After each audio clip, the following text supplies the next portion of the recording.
Thank you, Emily. So good to hear Emily's readings. Now, I've just been trying to digest everything that the Genius Room have been producing, but obviously I'm not a genius and I can't therefore digest their prodigious output.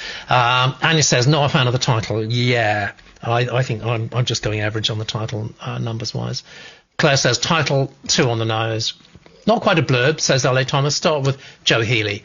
Yeah, several other people said that too. I think there's a blurb inside there somewhere. I'm intrigued, says Claire. Eva says, there must have been a huge cupboard to fit all those students. Practical, ever practical, Eva. James says, Wex says, PJ, loved it. Hannah, I like the blurb bit of this blurb. Yes, exactly. Arbiter, not sure how you become a national hero by hiding in a cupboard. Well, intriguing. LA, who's the main character? That's good. I wondered that too. Who is the main character, says LA Thomas? Joe or Paula? And I was wondering how you're going to develop that. Yes. I also like the blurb, says Jan. Just lose the beginning and the end. There you go. Lots of bangs to this as an idea, says David. I agree too. I've given you high marks for the commerciality. Chandler Jules, interesting premise. Could the blurb be tightened? Yes, it could. Matt says the Hero Teacher sounds like the endless Netflix series about superhero schools. So yeah, I think everyone, no one likes the title basically. But could they have hit? This is about the hiding. They're getting very technical now. Pamela Joe says Wexford. She's waxing lyrical over Wexford. There are more writers, poets, painters here than anywhere else I've lived. Love the creative atmosphere. That's brilliant. Actually, must do a pop-ups live from Wexford. Hannah says Gobful. So long since I've heard that. I like the interiority, says Annie. Blue says raw and rough start gets my attention. Writing's good here, says Hannah. I like the way the start, says James. Jan, I'm loving this. To what extent are you loving this, Jack? Quite a lot, actually. I like the idea of it, set in a small town in Ireland. I think that is can be very attractive to lots of different audiences. I think the blurb was a bit. I'm not sure you need to mention Graham Norton. I'm not sure how well that works as a tactic, to put somebody like that in. In America, that certainly wouldn't raise any interest. But anyway, okay. So I think the blurb needs tightening up. I think the premise is good. I like the idea of it. I think books about small town Ireland are very popular, I think, because there's a huge affinity with it.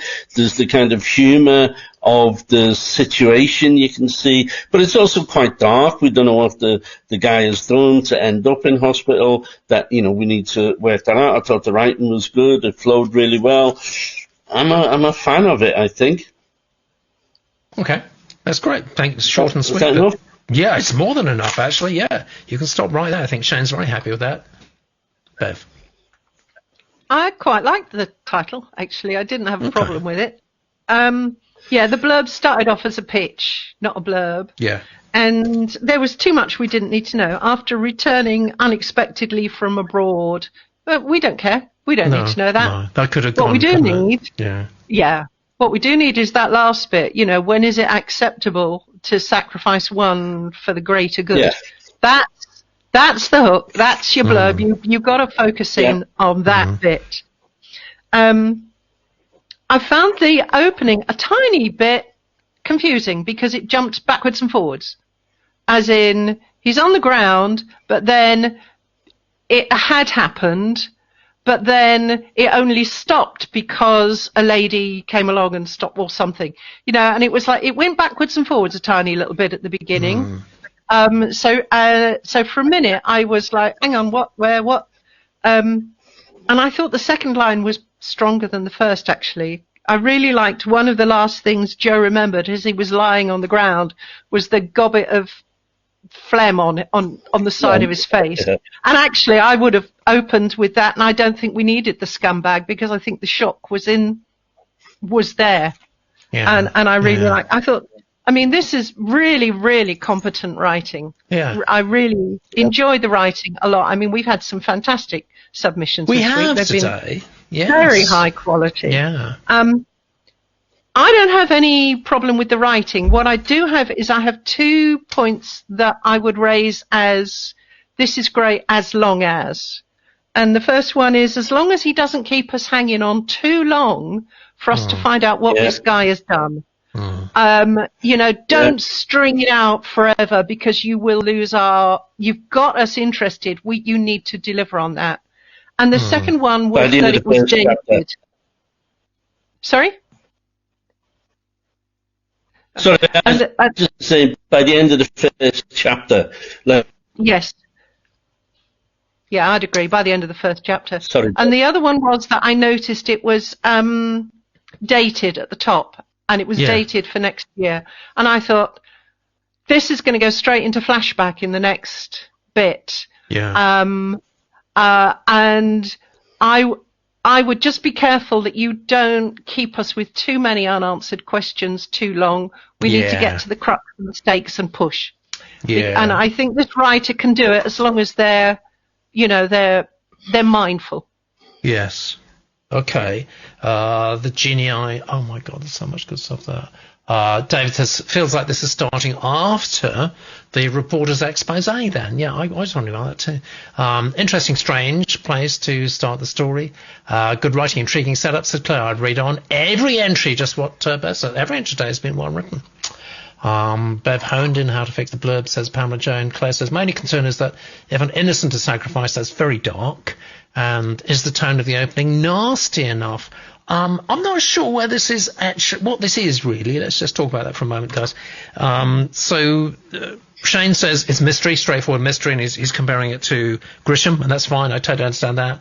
And then we've got this potential atmosphere of small town claustrophobia, which I rather like actually. Yeah. I think that could be very interesting. And then we've got two possibly fighting protagonists. You've got the teacher himself, and then you've got the reporter. So what am I to make out of this? Which way is this going? What do you think, Jack? It's hard to tell, but I hope that it's a mystery that includes the claustrophobia you talked about the small town. But small town, but big questions. I think Bev was right to point out that the premise about the taking of an innocent life is central. That should be highlighted. It's really important. Yeah. Okay, separately, but maybe putting the hero in question marks, the hero teacher, might just add a little bit of what's going on here kind of thing. Okay, and I wanted to say before we finish, I'm actually near Wexford in the middle of August. Oh, really? At the Gagener Manor book fair. Gagener Manor, I think is the pronunciation. Apologies if I've got that wrong. So Shane, you're welcome to come up and see me, and we'll have a chat if you'd like, or contact me through my website. That'd be cool. That would be so cool. I don't know if Shane's actually in Ireland. I think he might be at UAE at the moment. Oh. But if you, Shane, you're with us now, you're alive. Tell us. I mean, if you're going to be in Wexford. What's the date? Well, when I'm going to be there, mid-August, 19th to 20th. It's a weekend kind of book fair. Well, that's brilliant. All right, and that's I wish I'd known about that actually. Yeah, 19th to 20th of August. Go and have a word. Go and have a little natter. What a good idea. Yeah. So the only other thing I want to add to that, Shane, would be let's see your really good work. So I've said this before a number of times, but it's very important, the first few pages.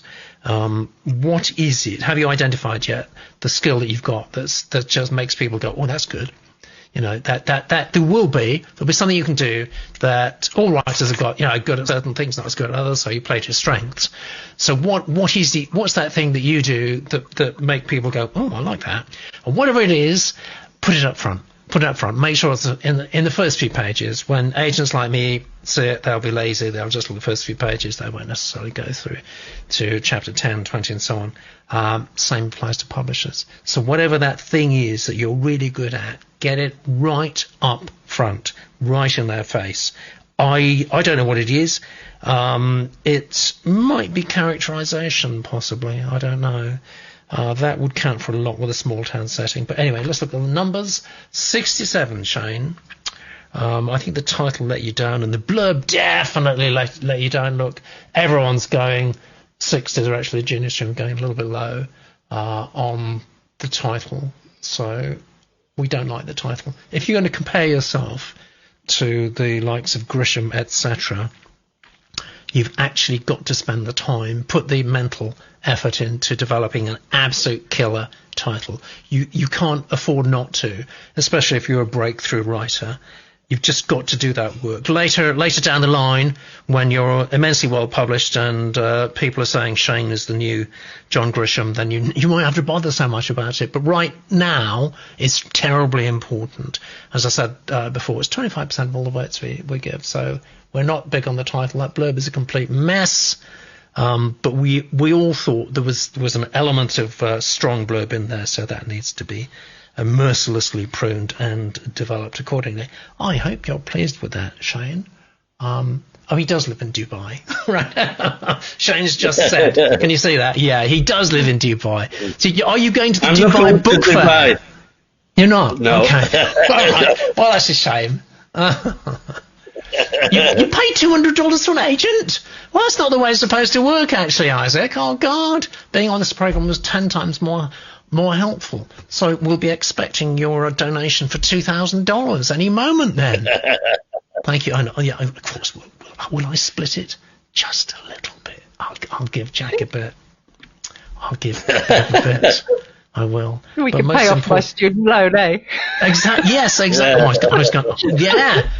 Bloody hell, student loan. I was going to press the end button, but I can't. We've looked at the numbers. All right. So who is the winner? It's Jake, isn't it? Yes. Let's push that button. Hold